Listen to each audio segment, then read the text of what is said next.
میرا نام ناہید ہے۔ میں اپنے ماں باپ کی اکلوتی بیٹی تھی، 2 بھائیوں کی اکلوتی اور لاڈلی بہن تھی، مگر زندگی نے ایسی ستم ظریفی دکھائی کہ نہ اکلوتا پن یاد رہا نہ لاڈلی رہی۔ نعمان اور فرحان میرے بڑے بھائی تھے۔ ہمارا بچپن بھی ایسے ہی گزرا جیسے بہت سے دوسرے بچوں کا کھیلتے کودتے مستیاں کرتے ہوئے گزرا۔ ہماری ماں کا چند سال قبل ہی انتقال ہوا تھا۔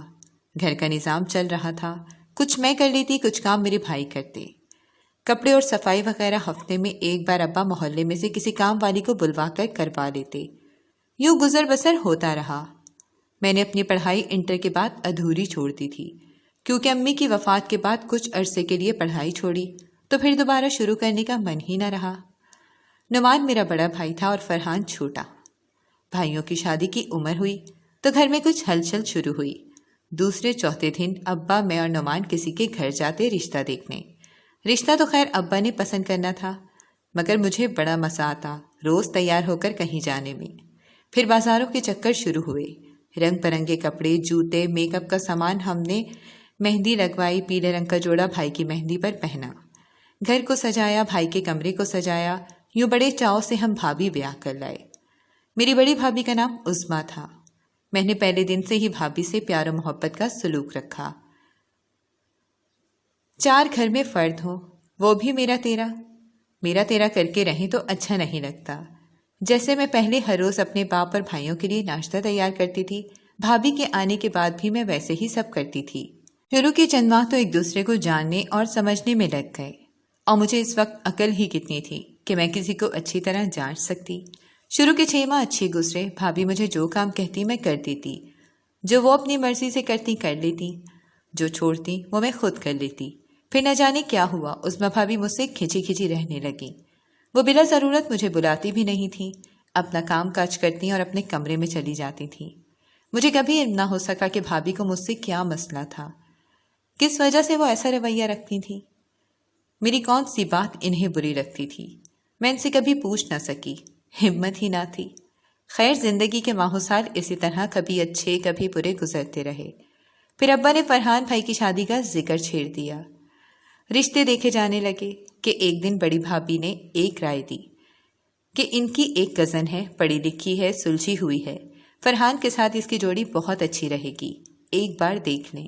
ابا راضی ہو گئے اور بھابھی کے ساتھ ان کے گھر چلے گئے رشتہ دیکھنے۔ یہ تو جیسے ایک فارمیلٹی تھی، رشتہ تو جیسے بھابھی نے طے ہی کر رکھا تھا۔ خیر، رشتہ طے ہوا، 2 ماہ کے اندر اندر فرحان بھائی کی شادی ہو گئی اور بھابھی کی کزن راحیلہ ہمارے گھر بیاہ کرا گئی۔ گھر کا ماحول ایک بار پھر سے بڑا اچھا ہو گیا، سب خوشی خوشی رہتے۔ اب کی بار بھی ایسا ہی ہوا۔ شروع کے چند ماہ بہت اچھے گزرے، پھر دوسری بھابھی کا رویہ بھی عجیب سا ہو گیا، وہ بھی مجھ سے دور دور رہنے لگی۔ مجھے ان کے رویوں سے بڑی تکلیف ہوتی، مگر میں کسی سے کہتی نہ تھی کہ اس طرح گھر کا ماحول خراب ہوگا۔ میرے اپنے ہی گھر میں میرے خلاف محاذ کھل گیا تھا، مجھے اپنا ہی گھر بیگانہ لگنے لگتا۔ اس دوران امی کی بڑی یاد آتی، کاش وہ ہوتی تو میں ان سے سب بانٹ لیتی دل کا حال، مگر شاید امی ہوتی تو کچھ ایسا ہوتا ہی نہ۔ میں اکثر رات کو اب رو کر سوتی۔ اس دوران بڑی بھابھی ایک بیٹے کی ماں بن چکی تھی اور چھوٹی بھابھی بھی امید سے تھی، تو زیادہ تر گھر کے کام کاج میں ہی کرتی تھی۔ اس طرح زندگی کے شب و روز گزر رہے تھے کہ ایک دن چھوٹی بھابھی اپنے میکے چند دن رہنے کے لیے گئیں۔ واپس آئیں تو ایک دن دوپہر کو اپنے کمرے سے ایک تیل کی شیشی لے آئیں۔ دونوں آپس میں بات کر رہی تھیں کہ یہ تیل بہت اچھا ہے، اس سے بال لمبے ہوتے ہیں، گھنے ہوتے ہیں۔ میں برتن دھو کر کچن سے نکلی تو چھوٹی بھابھی راحیلہ نے مجھے آواز دی اور کہا، ادھر آؤ ناہید، تمہارے سر میں تیل لگا دوں۔ مجھے کچھ حیرت تو ہوئی، مگر دل میں خوشی ہوئی۔ میں نے تیل لگوا لیا۔ پھر اس طرح کبھی بڑی بھابھی لگا دیتی وہ تیل، تو کبھی چھوٹی بھابھی، کبھی میں خود بھی لگا لیتی۔ اس دوران ایک تبدیلی آئی جس نے مجھے اندر سے توڑ دیا۔ میرے بھائیوں کا رویہ بھی کھینچا کھینچا سا رہنے لگا تھا۔ وہ بات بات پر مجھے ٹوکتے، دروازے پر کیوں کھڑی تھی، کھڑکی میں کیا کر رہی تھی، چھت پر کیا لینے گئی تھی، وغیرہ وغیرہ۔ مجھے یوں محسوس ہوتا کہ میرے بھائی میرے کردار پر شک کرنے لگے ہیں۔ پہلے تو ایسا کچھ نہ تھا، پھر اب نہ جانے کیوں اور کس وجہ سے یہ شک ان کے دل میں پیدا ہو گیا۔ اس شک کی وجہ سے میں گھبراہٹ کا شکار رہنے لگی، خاص طور پر جب بھائی سامنے ہوتے تو میں بوکھلا جاتی۔ کیونکہ وہ ہمیشہ مجھے نظروں میں رکھتے اور میری بدحواسی شاید ان کے شک کو مزید پختہ کرتی رہی۔ انہی دنوں ابا بیمار رہنے لگے۔ میرا کام کاج کچھ اور بڑھ گیا، کیونکہ بھابیاں اپنا کر لیتیں، اپنے شوہر اور بچوں کے گرد لگی رہتیں۔ گھر کی صفائی ستھرائی، پھر کچن کا کام کاج اور ابا کی دوا اور خوراک کا خیال رکھنا میری ذمہ داری تھی۔ ابا کو بیماری کے دوران اب میری فکر رہنے لگی۔ وہ بھائیوں کو کہتے کہ ناہید کے لیے رشتہ دیکھو۔ میں چاہتا ہوں اپنی زندگی میں ناہید کو بھی رخصت کر دوں، مگر اللہ کو کچھ اور ہی منظور تھا۔ چند ماہ کی علالت کے بعد ابا کا انتقال ہو گیا۔ وفات سے پہلے ابا نے اپنی جائیداد ہم تینوں بہن بھائیوں میں برابر تقسیم کر دی۔ وہ مکان جس میں ہم رہتے تھے اور 3 دکانیں تھیں، جن میں سے ابا نے ایک میرے نام کر دی اور گھر میں بھی برابر حصہ میرے نام کیا۔ ابا کی وفات کے بعد مجھے اکیلا پن اور بھی زیادہ محسوس ہونے لگا، مگر بھابھیوں کے رویے میں واضح تبدیلی محسوس کی۔ وہ اب میرے ساتھ اچھا سلوک کرتی، مسکرا کر بات کرنا، کام خود کر لینا، مگر مجھے پتہ چلتا تھا کہ یہ رویہ صرف میرے سامنے تھا، پیٹھ پیچھے وہ اب بھی میری برائیاں کرتی تھیں، اور ان کے رویے میں تبدیلی کی وجہ شاید جائیداد میں میرا حصہ تھا۔ اسی وجہ سے وہ اب بنا کر رکھتی تھیں۔ اس دوران ایک عجیب بات ہوئی کہ میرے سر سے بال اترنے لگے۔ جگہ جگہ چھوٹے گول دائروں کی شکل میں میرا سر گنجا ہو رہا تھا۔ مجھے کچھ شک پڑا تو میں نے بھابھیوں کا دیا ہوا وہ تیل استعمال کرنا چھوڑ دیا، مگر اب نقصان کافی ہو چکا تھا۔ میرے سر پر بال نہ ہونے کے برابر تھے۔ میں کچھ اور پریشان رہنے لگی، مگر کسی کو بتایا نہیں کہ بتاتی بھی تو کس کو۔ پھر ایک دن عجیب بات ہوئی۔ دونوں بھائی دوپہر کا کھانا کھانے گھر آئے ہوئے تھے۔ میں نے کھانا گرم کیا، ان کے سامنے رکھا۔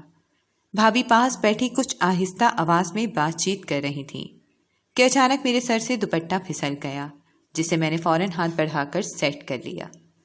دونوں بھائیوں نے پہلے میری طرف دیکھا، پھر اپنی بیویوں کی طرف۔ بڑی بھابھی نے آنکھ سے اشارہ کیا اور بولی، دیکھا آپ نے، میں نے کہا تھا نا۔ بھائی نے میری طرف دیکھا اور پوچھا، ناہید یہ کیا ہے؟ میں بوکھلا گئی، کیا جواب دیتی؟ میری سمجھ سے باہر تھا۔ میں روحان سی ہو گئی، آنکھیں فوراً بھر آئیں۔ مجھے نہیں پتا بھائی یہ کیا ہے، کیوں ہے؟ میں بھرائی آواز میں فقط اتنا ہی کہہ سکی کہ چھوٹی بھابھی بولی، یہ سب کمزوری کی وجہ سے ہے۔ آخر کس چیز کی کمزوری ہے؟ کیا بات ہے؟ مجھے تو لگتا ہے یہ کچھ چھپا رہی ہے۔ دونوں بھائی کھا جانے والی نظروں سے مجھے دیکھ رہے تھے۔ بڑے بھائی نے فرحان سے کہا، اس کا رشتہ دیکھو۔ فرحان اس سے پہلے یہ ہمیں کوئی برا دن دکھائے اسے رخصت کرتے ہیں۔ میرے ہاتھ پاؤں کانپنے لگے، میرے اپنے کیسے پل میں بیگانے ہو گئے۔ یہ میرے بھائی جن کی میں لاڈلی بہن تھی، ان کو کیا ہو گیا؟ ان کی نظریں کیسے بدل گئیں؟ یہ وہ سوال تھے جو مجھے پل پل چبھتے۔ میری راتوں کی نیند حرام ہو گئی۔ پھر انہی دنوں کسی جاننے والے کے توسط سے میرا ایک رشتہ آیا۔ بھائی تو جیسے تیار بیٹھے تھے، یوں ہتھیلی پر سرسوں جمائی، بنا کچھ دیکھے سوچے رشتہ طے کر دیا۔ میں من ہی من میں یہ دعا کرتی کہ اللہ کرے زندگی میں آنے والا یہ انسان اچھا ہو۔ یوں ہی دعائیں کرتے میرا وقت گزر گیا اور آنن فانن میری شادی ہو گئی۔ میں نے وہ گھر چھوڑ دیا جہاں آنکھ کھولی تھی، جس کے صحن میں کھیل کود کر میں جوان ہوئی تھی، جہاں جگہ جگہ میری ماں کی ممتا تھی، باپ کی شفقت تھی۔ اس گھر سے آج رخصت ہو گئی، بلکہ رخصت کیا، مجھے تو جیسے دھکا دے دیا گیا، اور میری زندگی میں جعفر شامل ہو گیا۔ جعفر اچھا محبت کرنے والا انسان تھا۔ اس نے مجھے میری خامیوں سمیت دل و جان سے قبول کیا تھا۔ اس کی زندگی میں شامل ہونے کے بعد میری ذات میں کچھ ٹھہراؤ آ گیا۔ وہ بہت اچھی طبیعت کا مالک تھا۔ اس کے پاس ہر مسئلے کا حل موجود ہوتا۔ کسی بھی بات کو وہ سر پر سوار نہ کرتا اور بات کو چٹکیوں میں اڑا دیتا۔ شادی کے دوسرے ماہ ہی وہ مجھے ڈاکٹر کے پاس لے گیا اور میرے بالوں کا علاج کروایا۔ اب میری صحت بھی دن بدن اچھی ہو رہی تھی، رنگت بھی نکھر گئی تھی، بال بھی بہتر ہو رہے تھے۔ میں پل پل خدا کا شکر ادا کرتی، جو زندگی میں گزار چکی تھی، اسے ایک برا خواب سمجھ کر بھول جانا چاہتی تھی۔ پھر انہی دنوں میں امید سے ہو گئی۔ میں اور جعفر بہت خوش تھے۔ اللہ تعالیٰ نے ہمیں اس درجے کے قابل سمجھا اور اولاد جیسی نعمت سے نوازنے جا رہا تھا۔ جعفر اب میرا پہلے سے زیادہ خیال رکھتا تھا۔ ہم دونوں تھوڑی تھوڑی شاپنگ بھی کرتے رہتے تھے ننھے مہمان کے لیے۔ دن گزرتے رہے اور ہم گنتے رہے، اب اتنے دن باقی ہیں، اب اتنے۔ مگر میری خوشیوں کو جیسے کسی کی نظر لگ گئی۔ میری زندگی کی صبح ابھی میں نے مکمل دیکھی نہ تھی کہ رات آ گئی۔ ابھی تو میں نے جینا شروع کیا تھا، ابھی تو ہم نے مل کر اپنے بچے کی خوشی منانی تھی۔ پھر یہ کیوں ہو گیا؟ کیسے ہو گیا؟ اس دن جعفر نے ضروری کام سے دوسرے شہر جانا تھا۔ اس نے مجھے کہا، ناہید تم تیار رہنا، دوپہر کو میں جانے سے پہلے تمہیں بھائی کی طرف چھوڑ دوں گا۔ مجھے 2-4 دن لگ جائیں گے واپسی میں، تم تب تک ادھر رہ لینا۔ میں نے بھی کہا چلیے ٹھیک ہے۔ کام نپٹا کر میں تیار ہو گئی۔ دوپہر کو جعفر آئے، مجھے ساتھ دیا اور ہم بھائی کی طرف چلے گئے۔ بھابھی نے چائے بنائی۔ جعفر اتنی دیر ہی رکے کہ چائے پی اور چلے گئے۔ یہ بتاتی چلوں کہ اس عرصے میں میری بڑی بھابھی 3 بچوں کی ماں اور چھوٹی بھابھی 2 بچیوں کی ماں بن چکی تھی۔ وہ دونوں اب بھی اسی گھر میں اکٹھے رہ رہے تھے، مگر میں نے سنا تھا کہ اب دونوں بھابھیوں کی آپس میں کم ہی بنتی ہے تو اور وہ الگ الگ ہو جائیں گے۔ خیر، اس دن میں شام کو بھابھی کے ساتھ مل کر کھانے کی تیاری کر رہی تھی کہ بھابھی کا فون بجا۔ فرحان بھائی کا فون تھا۔ بھابھی فون لے کر کچن سے باہر چلی گئیں۔ میں کام دیکھنے لگی۔ کچھ دیر بعد بھابھی واپس آئیں تو ان کے چہرے پر ہوائیاں اڑی ہوئی تھیں۔ کیا ہوا بھابھی، پریشان کیوں ہیں؟ میں نے ہانڈی میں چمچ ہلاتے ہوئے پوچھا تو بھابھی کچھ نہ بولی، بلکہ ہانڈی کے نیچے سے آگ بند کر دی تو میں حیران ہوئی۔ ارے ابھی تو کچی ہے سبزی، آگ کیوں بند کر دی؟ میں نے حیرانی سے پوچھا۔ بھابھی تب بھی خاموش رہیں۔ وہ مجھے بازو سے پکڑ کر باہر لائیں، چارپائی پر بٹھایا اور واپس جا کر پانی کا گلاس بھر لائیں اور بولیں، یہ لو ناہید پانی پیو اور حوصلے سے میری بات سننا۔ میں نے کانپتے دل کے ساتھ پانی کے 2 گھونٹ بھرے اور گلاس نیچے رکھ دیا۔ بھابھی جلدی بتائیں کیا ہوا ہے، میرا تو دل ابھی سے ڈوب رہا ہے۔ ناہید، جعفر کا بہت برا ایکسیڈنٹ ہوا ہے، تمہارے بھائی کہہ رہے ہیں فوراً ہسپتال آ جاؤ، وہ دونوں ادھر ہی ہیں۔ میری آنکھوں کے آگے اندھیرا چھانے لگا۔ یا اللہ خیر کرنا، دل سے ایک ہوک نکلی۔ بھابھی نے چادر اوڑھی اور پرس اٹھایا، میں نے بھی چادر لے لی۔ گلی میں نکلتے ہی کچھ دور رکشہ کھڑا تھا، میری ٹانگیں تو جیسے بے جان ہو رہی تھیں۔ ہم نے جلدی سے رکشہ پکڑا اور سرکاری اسپتال پہنچے۔ ہسپتال کی گیٹ پر ہی ہمیں فرحان بھائی مل گئے۔ میں نے انہیں دیکھتے ہی پوچھا، بھائی جعفر ٹھیک ہے؟ بھائی کچھ نہ بولے۔ ہمیں ساتھ لے کر اندر راہداری کی طرف بڑھے۔ راہداری میں نعمان بھائی ایک ڈاکٹر اور کچھ دوسرے لوگوں کے ساتھ کھڑے تھے۔ پاس ہی ایک اسٹریچر تھا، مگر اس شخص کا چہرہ چادر سے ڈھکا ہوا تھا۔ میں نے آگے بڑھ کر نعمان بھائی کا بازو پکڑ کر ان سے پوچھا، نعمان بھائی جعفر کدھر ہے؟ کیسا ہے وہ؟ زیادہ چوٹ تو نہیں آئی؟ کسی نے میرے سوال کا جواب نہیں دیا۔ نعمان بھائی نے آگے بڑھ کر اسٹریچر والے شخص کے چہرے سے چادر ہٹا دی۔ وہ جعفر تھا۔